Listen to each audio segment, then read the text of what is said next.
For TraderInsight.com, I'm Adrian Manns, and it's time for your daily dose of the doctor. When news trades come along, they oftentimes give us really good opportunities to hop on board and catch a reversal in the opposite direction, mostly to the downside.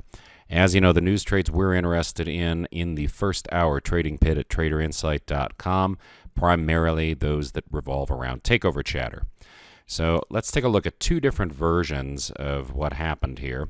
One was a pure news trade, and it moved exactly the way that we thought it was going to, and the other was a trade that didn't really pan out until a certain politician started talking, and then we had the reversal that we were expecting, and everything went exactly by the numbers.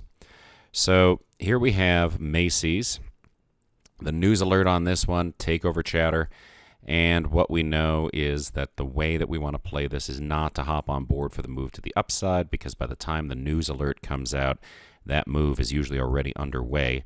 The early birds really catch the worm on that one. What we're looking for is the reversal from a pivot, and only from a pivot. And if we see that happen, then we're interested in shorting the stock and targeting the next pivot or a layer of significant support and resistance on the downside from where we're getting in. So in this case, Macy's, as you see, shoots right up above that $30.60 move.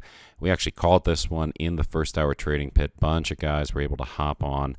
The profits that everybody pulled out of this one seemed to range anywhere from 30 cents to about 40 cents per share as the stock moved back down through the 30.60 pivot, came down and closed out right around this 30.20 line. So that one played out exactly the way that we would expect it to.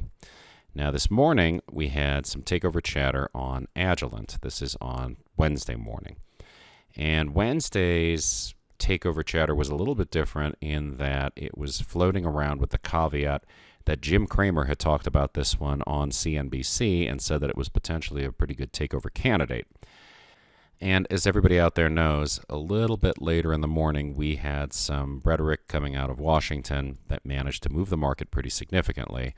And the reality is that's where we were able to profit on this one. But nevertheless, from the same phenomenon. So let's take a look at what happened. Here we see the news chatter drives the stock up. Agilent came back down through the 48.87 pivot, and then really never made a move that was down in any way in the direction of this 48.48 pivot, just stalled out and closed out above 48.87. So somewhere right above this entry line is where you're going to want to put your stop, and the longer it spends consolidating underneath here, the tighter you want that stop to be. Then once that political mumbo-jumbo started, we saw a double header form, and this little pattern here tells you that you're at a top. And once we get down underneath this support and resistance line, we've got the opportunity to enter and stay on board for a move down through the pivot. And in this case, it was very hard to even get out at that 48.48 line because this thing just looked like it was going to have momentum to the downside. And in fact, it made it all the way down to the 48.15 pivot.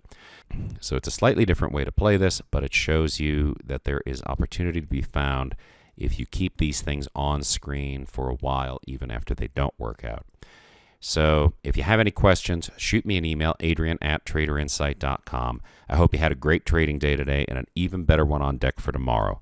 The best trader education anywhere, only from traderinsight.com.